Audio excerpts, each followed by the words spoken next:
그들이 곡식을 나귀에 싣고 그곳을 떠났더니 한 사람이 여관에서 나귀에게 먹이를 주려고 자루를 풀고 본즉 그 돈이 자루 아귀에 있는지라. 그가 그 형제에게 말하되 내 돈을 도로 넣었도다. 보라, 자루 속에 있도다. 이에 그들이 혼이 나서 떨며 서로 돌아보며 말하되 하나님이 어찌하여 이런 일을 우리에게 행하셨는가 하고 그들이 가나안 땅에 돌아와 그들의 아버지 야곱에게 이르러 그들이 당한 일을 자세히 알리어 아뢰되 그 땅의 주인인 그 사람이 엄하게 우리에게 말씀하고 우리를 그 땅에 대한 정탐꾼으로 여기기로 우리가 그에게 이르되 우리는 확실한 자들이요 정탐꾼이 아니니이다.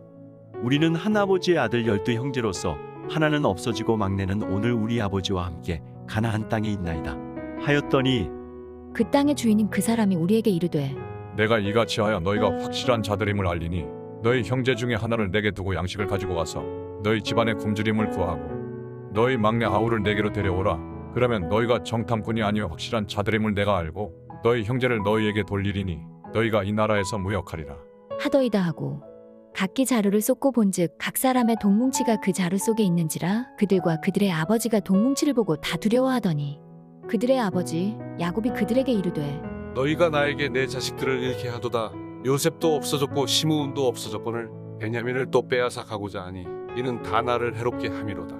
르우벤이 그의 아버지에게 말하여 이르되 내가 그를 아버지께로 데리고 오지 아니하거든 내 두 아들을 죽이소서. 그를 내 손에 맡기소서. 내가 그를 아버지께로 데리고 돌아오리이다. 야곱이 이르되 내 아들은 너희와 함께 내려가지 못하리니 그의 형은 죽고 그만 남았음이라. 만일 너희가 가는 길에서 재난이 그에게 미치면 너희가 내 흰머리를 슬퍼하며 수울로 내려가게 함이 되리라. 11월 3일 목요일 새벽 말씀 큐티를 시작하겠습니다. 야곱은 아브라함과 이삭을 이어 구속사의 한 획을 이어가는 중요한 역할을 맡았던 사람입니다. 하지만 그의 시작점은 온전치 못하였고 야곱의 인생은 끊어지지 않는 불행의 연속이었던 것도 사실입니다.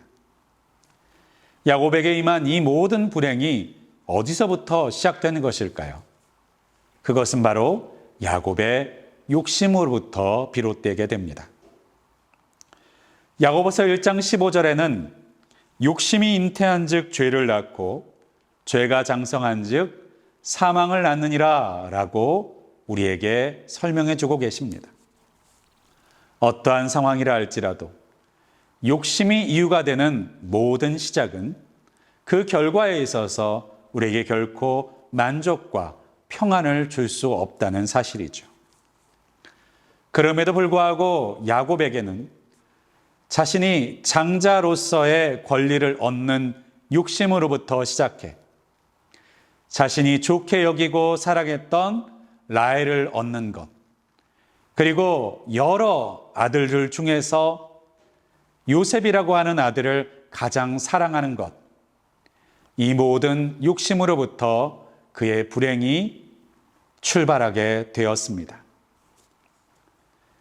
장자를 향한 욕심은 비록 장자의 축복을 받았음에도 불구하고 모든 것을 잃어버린 채 고향을 떠나게 되는 결과를 낳게 되었고, 자신이 가장 사랑했던 라헬을 아내로 얻은 것뿐만 아니라 그 라헬만을 편애하는 것으로 인하여서 자신의 아내들이 서로 경쟁하고 더 나아가서는 한 자매였던 레아와 라헬이 감정의 깊은 골을 메우지 못한 채 그 자녀에게까지 그 저주와 그리고 아픔과 질투의 감정들을 물려주고 있는 것을 우리는 성경을 통해서 발견하게 됩니다.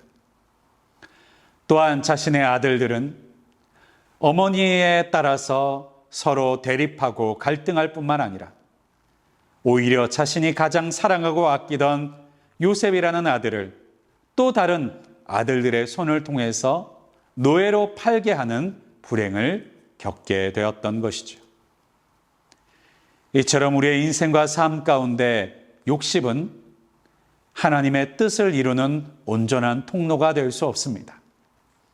그렇다면 우리는 무엇으로 하나님을 향해서 나아가야 하는 존재일까요? 그것은 하나님께서 우리에게 주신 약속을 믿고 인내하며 기다리고 그 약속이, 그 꿈이, 그 비전이 이루어질 때까지 우리 앞에 놓여져 있는 일에 최선을 다하고 성실을 다하는 삶을 살아가는 것입니다. 욕심이 하나님의 뜻을 이루는 것이 아니라 하나님의 말씀이 하나님의 뜻을 이루어가는 것에 우리는 따라가야 할 줄 알아야 하는 것이죠. 오늘 본문에 있는 사건을 통해서 야곱은 자신이 가슴 아팠던 기억 한 가지를 다시 한번 끄집어내는 고통을 경험하고 있습니다. 그것은 곡식을 얻기 위해서 자신이 아끼고 내어주지 않고 있었던 막내 아들, 그리고 자신의 사랑하는 라헬의 소생이었던 베냐민을 애굽 땅으로 떠나보내야 하는 상황 가운데 처하게 됨으로 인하여서 그 전에 잃어버렸던 요셉을 통한 아픈 고통을 다시 한번 그 마음 가운데서 생각하게 된 것입니다. 이처럼 우리의 기억, 우리의 아픔들은 지금 우리에게 있어서 바른 판단을, 바른 결정을 내리지 못하게 방해할 때도 많이 있습니다. 많은 분들이 과거의 기억에 얽매여서 현재와 미래를 온전하게 설계하고 세워나가지 못하는 분들도 많이 있습니다. 그러나 우리가 분명히 기억해야 할 것은 우리 하나님께서는 과거의 모든 아픔을 치유하실 수 있는 하나님이시며 과거의 어떤 고통에도 불구하고 우리의 앞날과 비전을 열어가실 수 있는 하나님이시라는 것입니다. 야곱의 행복은 애굽에 있었습니다. 하나님께서 그 길을 준비해 놓으셨던 것이죠. 이처럼 야곱은 지금 현재 있는 것을 움켜쥐려고 자신의 욕심을 따라 살았지만 하나님께서는 앞서 행하시며 야곱에게 있어서 필요한 것들을 준비시켜 놓고 계셨던 것이죠. 사랑하는 여러분, 우리의 인생과 삶 가운데에서도 혹시 과거의 아픈 기억을 움켜쥔 채 온전한 현재를 살아가지 못하고 있는 분들이 계시지는 않습니까? 현재 내가 소중히 여기는 것을 움켜쥐려고만 해서 우리의 앞날 가운데 펼쳐놓으신 하나님의 축복된 것들을 향해 나아가지 못하고 계시는 분들이 있지는 않으십니까? 오늘 이 말씀을 우리가 다시 한번 생각해 보면서 하나님께서 우리를 위해서 준비해 놓으신 은혜를 기대할 수 있는 저와 여러분이 되실 수 있기를 주님의 이름으로 간절히 축원드립니다. 또한 하나님께서 여호와 이레로 예비하여 두신 우리의 앞날 가운데 두신 모든 비전들을 기대할 줄 아는, 그리고 바라볼 줄 아는 믿음의 사람들이 되실 수 있기를 주님의 이름으로 간절히 축복합니다.